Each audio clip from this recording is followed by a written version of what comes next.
मेरा तो प्रयास रहता है सभी संगठनों से बात करके उनको एकजुट करने का कि वो लोग एकजुट हो जाएं। तो मेरी ये रिक्वेस्ट है, मैं वास्तविक मुद्दे पर दोबारा आता हूँ।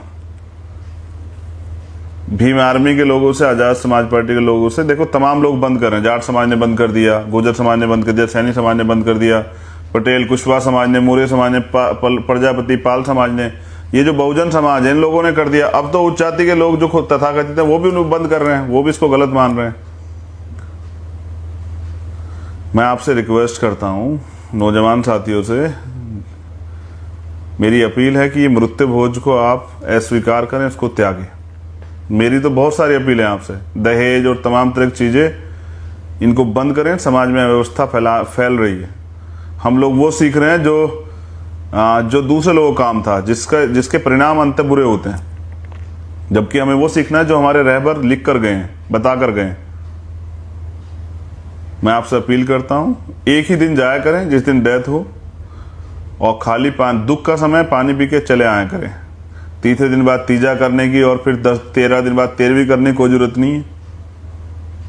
और अगर कुछ ऐसा आपको इस तरह का आपने कुछ किया भी है तो उसमें विचार गोष्ठी किया कीजिए। समाज की तरक्की के रास्ते कैसे खुलें, एक दूसरे के दुख सुख को जानने का मौका मिले, जो परेशानियां, जो बुनियादी रूप से परेशानियां हमारे सामने, उन पर चर्चा हो। समाज में सामाजिक चेतना बढ़े, राजनीतिक चेतना, आर्थिक चेतना बढ़े। हम लोग तरक्की के रास्ते पे कैसे आए, परिवर्तन कैसे हो, इस पर हम लोगों को चर्चा करनी चाहिए। और फिर हमारे लोग वहां खूब शराब पीते हैं, तो एक तो व्यक्ति चला गया, ये नुकसान, फिर आर्थिक नुकसान, फिर जो लोग आ रहे हैं वो 10-10, हमारे यहाँ तो बड़ा वो है देहात क्षेत्र में कि 10-10 महिलाएं आती है कि गांव से। मैं अपनी बहनों से भी कहना चाहता हूं, तो आप क्या उसको जिंदा कर देंगे जो चला गया है जाके? तो फिर ये क्यों? इसको रोकिए, एक आदमी जाए कीजिए दूसरे, और अगर कोई जाता भी है तो वो जो, और एक इम्पोर्टेंट, ये बहुत जरूरी है, जैसे किसी की डेथ होती तो हम लोग लेके जाते हैं एक कपड़ा जिसको कफन कहा जाता है, और वो उनके ऊपर बाद में क्या होता है, उस कपड़े का एक बड़ा ढेर लग जाता है। देखिए मेरा काम जो है ना, राजनीति से ज्यादा मेरी राजनीति यही है कि मैं समाज को सही दिशा दिखाऊं। तो वो कपड़ा मैंने और अध्यक्ष जी, हमने एक दिन साथ थे और हमने इस पर चर्चा की अपने सभी साथियों से कि वो कपड़ा क्या होता है, बाद में वो कपड़ा जला दिया जाता है। तो जब पत्थर की मूर्ति कुछ नहीं दे सकती, तो मैं वास्तविक उस पर ले जा रहा हूँ। क्यों कपड़ा क्यों ले जाते हैं आप लोग? अगर आपको कुछ करना ही है तो जो 100-200 रुपये कपड़ा आप लेके जाते हैं, जो फिर जलता ही खराब होता है, उसको उस परिवार को, जो पीड़ित परिवार है, उनको दे दें आप। उनकी तरक्की, उनके लिए कुछ आर्थिक मदद हो जाएगी। लेकिन वो इतना कपड़ा ले जाना, 100-200 कपड़े और ले जाके और फिर बाद में वो उनके ऊपर रख देना और बाद में वो उसको सिर्फ जला देना, इससे आपका क्या फायदा हो रहा?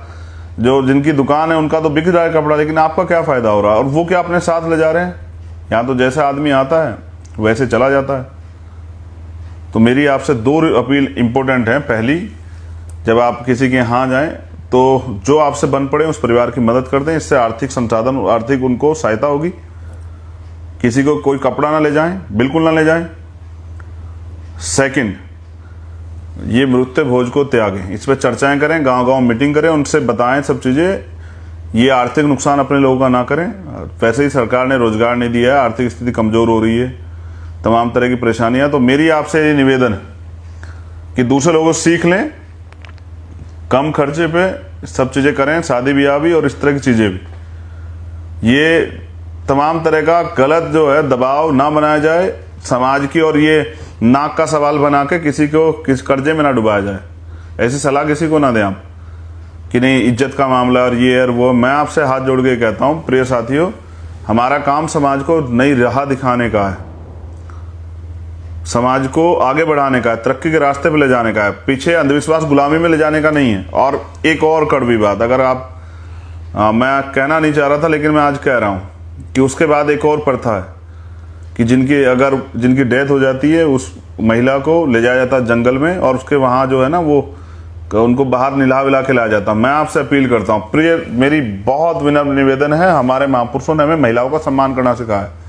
इन सब कुरीतियों को त्यागिए, जो कुछ करना है अपने घर में कीजिए। ये अपमान है, माँ बहनों के सम्मान की लड़ाई लड़ते हैं, और ये क्या है? अगर आप अम्बेडकरवादी हैं, आप रैदासवादी हैं, आप कबीरवादी हैं, नानकवादी हैं, तो आप क्या कर रहे हैं? ये अंधविश्वास ही तो है कि आप जंगल ले जा रहे हैं। ये क्या है? भीम आर्मी इसीलिए तैयार की गई थी।